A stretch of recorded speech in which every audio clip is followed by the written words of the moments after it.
Queridos amigos, nos alegra mucho saludarles. Bienvenidos. Bienvenidos a este estudio de la palabra de nuestro amado Dios. Que las bendiciones del Dios Todopoderoso se derramen en la vida de cada uno de ustedes. Bienvenidos. El título del tema en esta ocasión es Amor encarnado. Parece extraño esta expresión. Sin embargo, es una expresión que nos presenta un gran sacrificio, una gran verdad de la palabra de nuestro amado Dios. La única forma como Jesús podía acercarse a nosotros, siendo que el pecado causa división entre nosotros y nuestro Dios. Nuestra lectura bíblica la encontramos en el libro de Isaías, en el capítulo 59, versículo 2. La palabra del Señor nos dice lo siguiente: vuestras iniquidades han hecho división entre vosotros y vuestro Dios, y vuestros pecados han hecho que oculte de vosotros su rostro para no oír.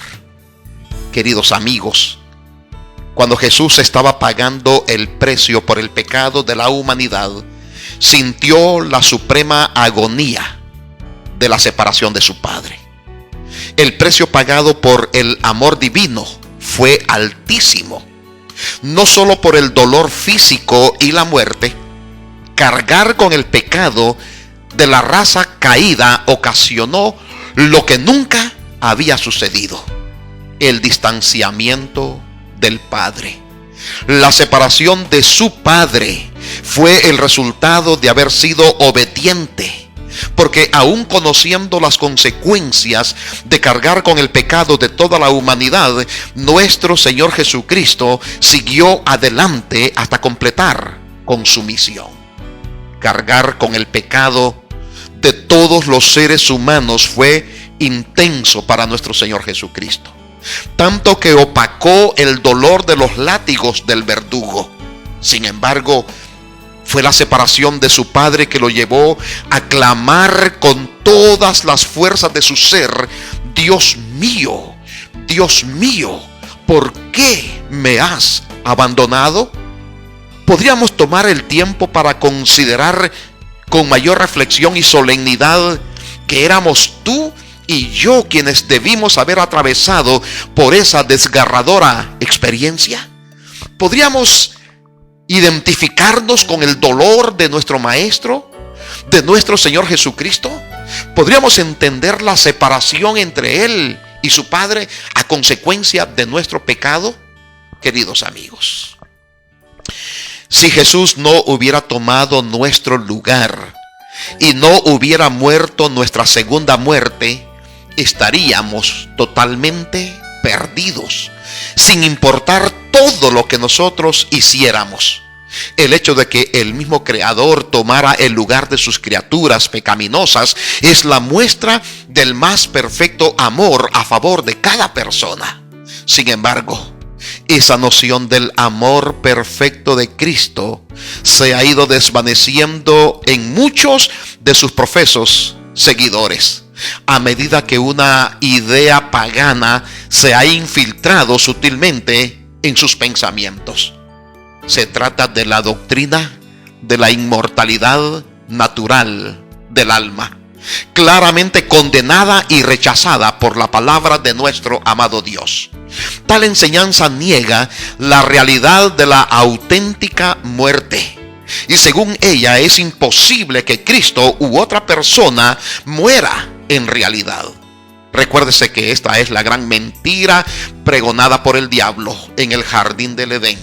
En Génesis capítulo 3, versículo 4, dice la palabra del Señor: entonces la serpiente dijo a la mujer: no moriréis. Y este fue el engaño, la gran mentira que ha llegado todavía a nuestros tiempos. Lamentablemente es una idea aceptada en todos los círculos humanos, incluyendo entre los cristianos, lamentablemente. Por lo tanto, según esta enseñanza, si las personas no mueren, entonces Jesús tampoco murió. Significa que lo sucedido en el Monte Calvario con Cristo fue un engaño, o una farsa. Entonces, Jesús nos entregó realmente. No se vació de sí mismo. No murió realmente en la cruz. Y por lo tanto, no murió la auténtica y segunda muerte. La doctrina de la inmortalidad natural del alma convierte el sacrificio de Cristo en una gran mentira, en un simulacro de estar recibiendo la ira de Dios contra el pecado, pero que en realidad no ocurrió. Queridos amigos, es sorprendente que una mentira satánica pueda ser fácilmente aceptada y proclamada aún por los cristianos sin medir sus consecuencias. En realidad, la mayoría de la gente cree que cuando una persona se muere, realmente no está muerta, o está en el cielo gozando de la gloria, o en el purgatorio purificándose, o está en el infierno. Entonces, los efectos colaterales de esta creencia es que tampoco Jesús murió. Y si no murió, entonces el precio que se debía de pagar por el pecado nunca se pagó. Amigos queridos, esto no fue así. La Biblia habla claramente del estado inconsciente de la persona cuando muere, y hay suficiente evidencia bíblica para que esto sea claramente aceptada por nosotros. Eclesiastés capítulo 9, versículo 5 y el versículo 6, la palabra del Señor dice lo siguiente: porque los que viven saben que han de morir, pero los muertos nada saben, ni tienen más paga, porque su memoria es puesta en olvido.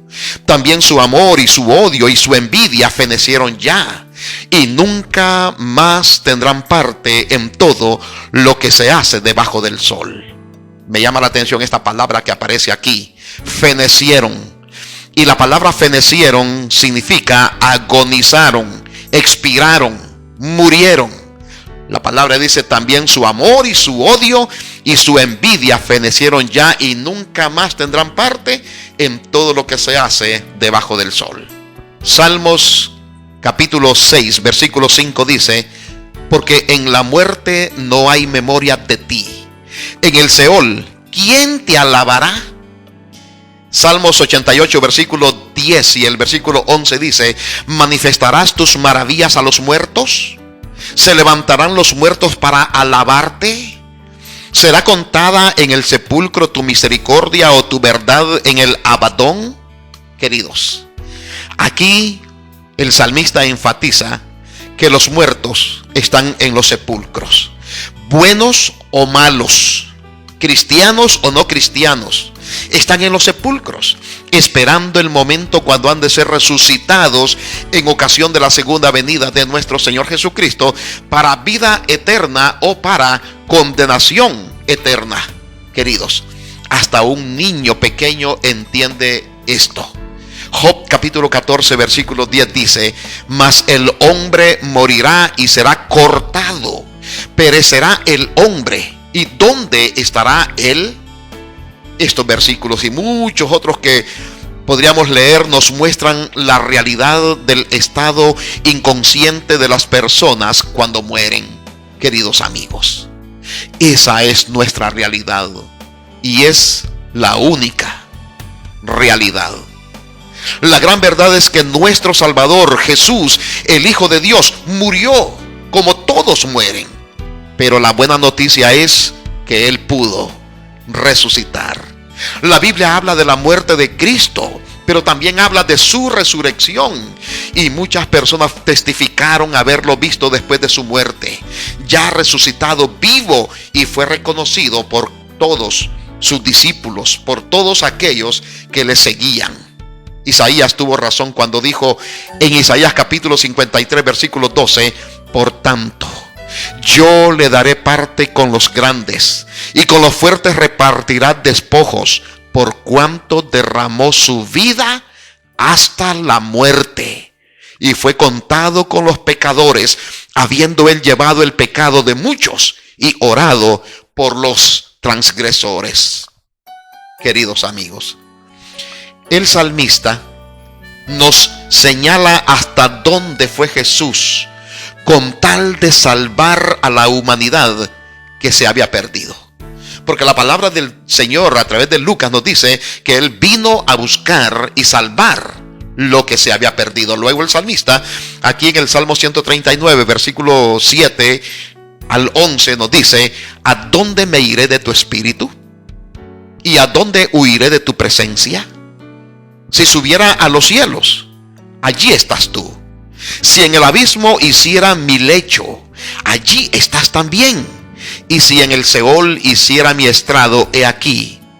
Si tomare las alas del alba y habitare en el extremo del mar, allí tú estás. Aún allí me guiará tu mano y me asirá tu diestra. Si dijere: ciertamente las tinieblas me encubrirán, aún la noche resplandecerá alrededor de mí. ¡Qué maravilloso! No importa dónde hayamos huido o dónde nos encontremos en nuestra lamentable condición pecaminosa, Jesús puede ir hasta ese lugar para encontrarnos. También es bueno saber que el amor de Jesús por nosotros no solamente lo llevó a morir en nuestro lugar, no solamente resucitó para confirmar nuestro rescate, sino que ahora Jesús es semejante a nosotros. Al tomar la forma humana, al encarnarse, Jesús tomó nuestra naturaleza humana. Es semejante a nosotros. Ahora es un hombre, pero también Jesús es Dios. Y siendo que es humano como nosotros, nos entiende perfectamente. Sabe lo que nosotros experimentamos en esta vida. Y siendo que sigue siendo Dios, tiene todo el poder, infinito poder, para socorrernos y ayudarnos a vencer en los conflictos que a diario nosotros enfrentamos. Por eso, queridos amigos, no debemos de desesperar, porque el amor que se encarnó, Jesús, nuestro Dios, está a nuestro lado cada día. Esa es la más absoluta seguridad que podemos poseer. Queridos, vayamos cada día tomados de las manos de Jesús, con la plena seguridad de que Él es nuestro defensor, nuestro protector, nuestro salvador y Señor, y que Él estará a nuestro lado en todo momento. No importa las experiencias que tengamos que enfrentar, Él está con nosotros. Que Dios te bendiga. Amén.